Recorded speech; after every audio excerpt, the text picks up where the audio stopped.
Hello दोस्तों, आप सभी का स्वागत है मेरे चैनल वंदना टेल्स पर। दोस्तों, आज की कहानी सुनने से पहले अगर आप चैनल पर नए हैं तो चैनल को सब्सक्राइब जरूर कर लीजिए, क्योंकि मैं आपके लिए अच्छी अच्छी कहानी लाती रहती हूँ और आपका एक सब्सक्राइब मेरे लिए मोटिवेशन का काम करता है। तो आइए शुरू करते हैं आज की कहानी। बहू, जरा इधर आना। कहाँ रह गई? मेरी आवाज़ सुनाई नहीं दे रही है क्या? अरे ये तो सुनती ही नहीं है। आजकल इसके शरीर में आलस भरा हुआ रहता है। पहले की तरह फुर्ती से काम ही नहीं करती है। कितना भी आवाज़ दो, एक बार में तो कभी आती ही नहीं है। सुषमा जी अपनी बहू पर चिल्ला रही थीं। तभी भागी भागी अमृता आती है। वह हाफ रही थी।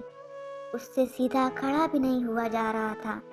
उसकी हालत देखकर सुषमा जी फिर चिल्लाई, आ गई महारानी? ऐसे क्यों हाफ रही है? ऐसा लग रहा है कि मैंने किसी बीमार को जबरदस्ती बिस्तर से उठा दिया है। यह मेरे सामने हाफने का नाटक बंद कर। मैं तेरे झांसे में नहीं आने वाली। जा ऊपर छत पर जा और सूखे कपड़े उठाकर ले आ। मेरी साड़ी का रंग धूप में बदरंग हो जाएगा। तेरे बाप के यहाँ से तो आई नहीं है। यह मेरे पति की कमाई की साड़ी है। अमृता ने सुना और ऊपर तीसरी मंजिल पर जाकर छत से कपड़े उठाकर ले आई। साड़ी की तह करके सासू माँ को दे दी। सुषमा जी अमृता को कुछ समय के लिए भी चैन से बैठने नहीं देती थीं। दिन भर कोई ना कोई काम में लगाए रखती थीं। रसोई के काम से निपटो तो कपड़ों की अलमारी बिखेर देती थी। बर्तन मांज कर रखो तो दालें गेहूँ साफ करने को बोल देती थीं। कपड़े सूखने के लिए डाल कर आओ तो थोड़ी देर में उन्हें लेने भागो। कपड़े छत पर पड़े रहे हो और उनकी जब तक तह न लगे तब तक अमृता को बैठने नहीं देती थी। अमृता एक शांत सरल स्वभाव की औरत थी। अमृता बहुत गरीब परिवार से यहाँ ब्याह कर आई थी, क्योंकि राजेंद्र को अमृता की सुंदरता भा गई थी। इसलिए उसने लाखों के दहेज को छोड़कर अमृता को जीवन साथी चुना। लेकिन अब शादी हुई तो गरीब की बेटी बड़े घर में आकर नौकरानी बनकर रह गई। सुषमा जी दिन भर अमृता को भगाती रहती थीं। 3 मंजिला मकान था। नीचे रसोई और मेहमानों का कमरा था। वहीं अमृता का बड़ा सा सुविधाओं से सुसज्जित कमरा भी था। ऊपर की मंजिल में सास ससुर का कमरा और बाकी के कमरे खाली थे। तीसरी मंजिल पर छत थी। अमृता रोज तीसरी मंजिल तक सफाई करती थी।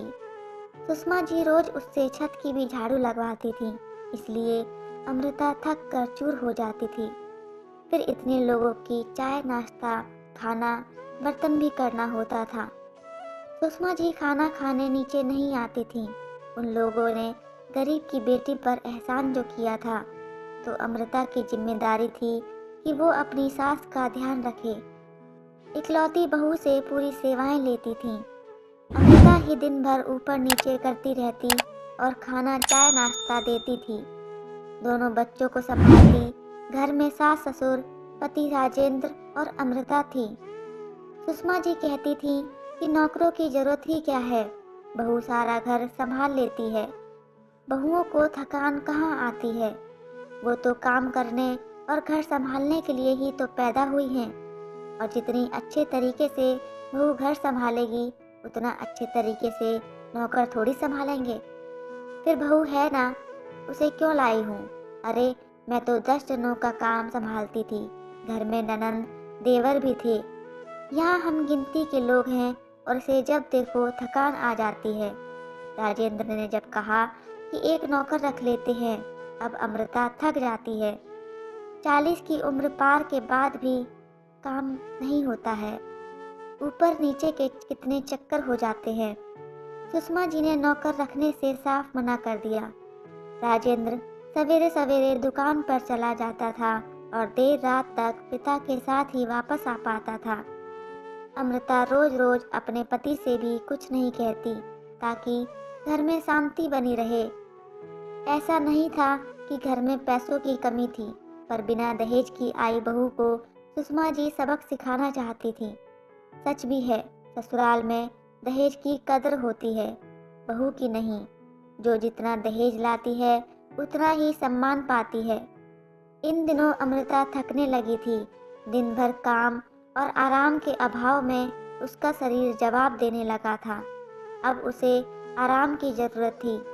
एक दिन अमृता राजेंद्र के साथ डॉक्टर को दिखाने गई तो डॉक्टर ने भी कहा कि इस उम्र में इतनी भागदौड़ ठीक नहीं है, शरीर को भी आराम मिलना चाहिए, आपको अपना ध्यान खुद रखना होगा। ऐसा ही चलता रहा तो आपको बीमारियां घेर लेंगी और फिर आप बिस्तर भी पकड़ लेंगी। इंसान का मन हो या तन हो, दोनों को ही आराम मिलना चाहिए। यह सुनकर अमृता सहम गई और उसने हिम्मत करके निर्णय लिया। आखिर उसने अपने जीवन का प्रश्न था, राजेंद्र, मैंने इतने साल घर परिवार के लिए क्या नहीं किया, सबके लिए हमेशा खड़ी रही, पर अब और नहीं होगा मुझसे। मैं अपने स्वास्थ्य का ध्यान नहीं रखूंगी तो बहुत दिक्कत हो जाएगी। इतने दिन जितना हो सका मैंने उससे ज़्यादा किया इस घर परिवार के लिए, लेकिन मैं अब अपनी सेहत से खिलवाड़ नहीं करूंगी। अमृता ने दृढ़तापूर्वक कहा, ठीक है अमृता, तुम जो भी करोगी मैं तुम्हारे साथ हूँ। राजेंद्र ने भरोसा दिलाया। घर पहुँचते ही सास बोल पड़ी, आ गई डॉक्टर को दिखाकर? बिना वजह घूमने का बहाना चाहिए था। अब घर के पड़े काम कौन करेगा? तेरे मायके से तो कोई आएगा नहीं करने के लिए। सुषमा जी ने फिर से ताना दिया। अमृता इस बार चुप नहीं रहने वाली थी। उसने तुरंत अपनी सास को जवाब दिया, माँ जी, मेरे मायके से आपका घर संभालने के लिए मैं आई हूँ, तो और कौन आएगा?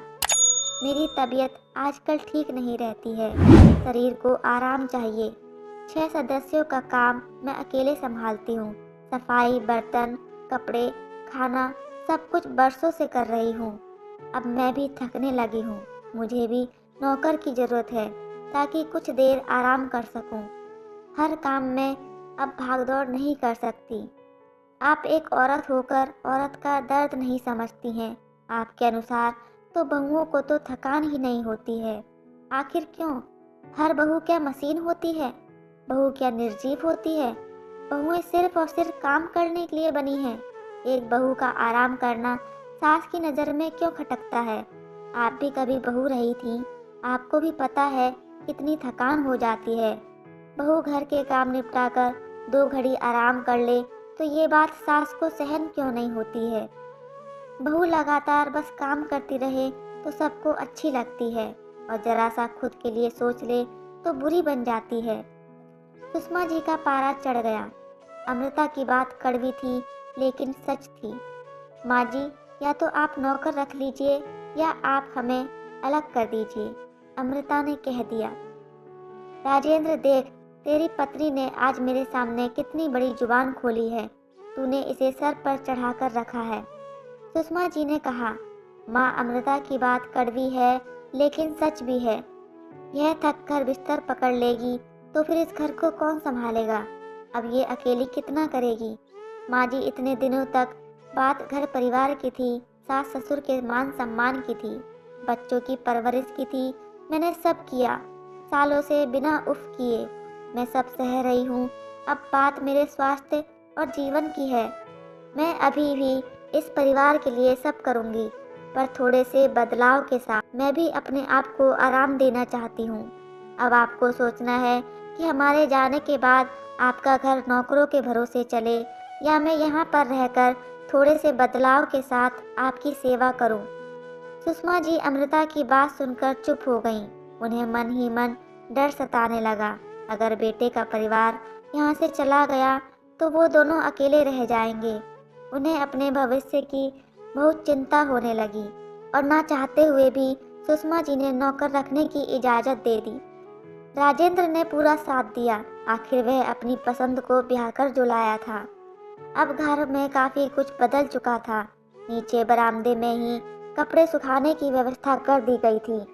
उसके ऊपर टीन का कवर लगा दिया ताकि कपड़े उठाने के लिए तीसरी मंजिल तक भाग दौड़ न करनी पड़े। 3 मंजिल घर की सफाई नौकर कर देते थे।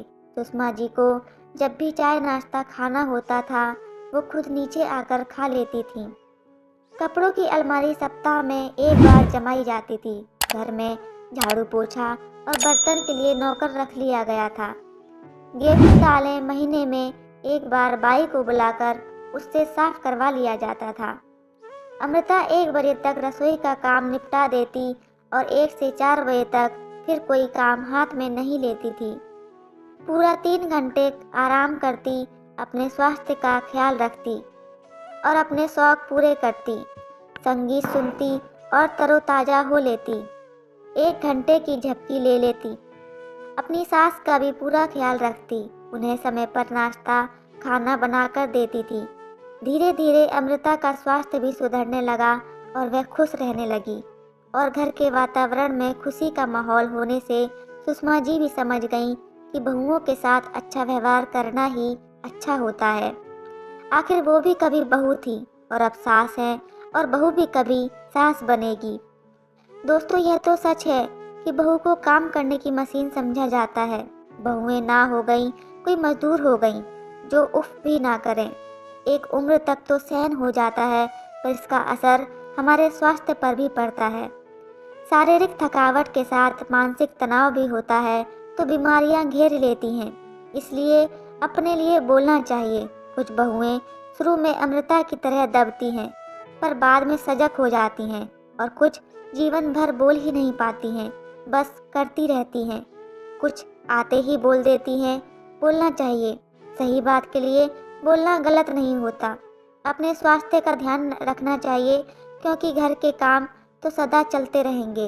अपने शरीर को चलाने के लिए आराम भी करना चाहिए। थोड़ा सा समय निकालना चाहिए जिसमें हमें शारीरिक और मानसिक रूप से आराम मिले। समाज को यह सोच भी बदलनी चाहिए कि बहू को तो थकान नहीं आती है और उन्हें भी आराम की ज़रूरत होती है। दोस्तों, आपको ये कहानी कैसी लगी हमें कमेंट के माध्यम से ज़रूर बताएं और चैनल पर पहली बार आए हैं तो मेरे चैनल पर सब्सक्राइब ज़रूर करें। आपका एक सब्सक्राइब मेरे लिए मोटिवेशन का काम करता है। तो मिलते हैं अगली एक और अच्छी कहानी के साथ। तब तक के लिए आप सभी का धन्यवाद।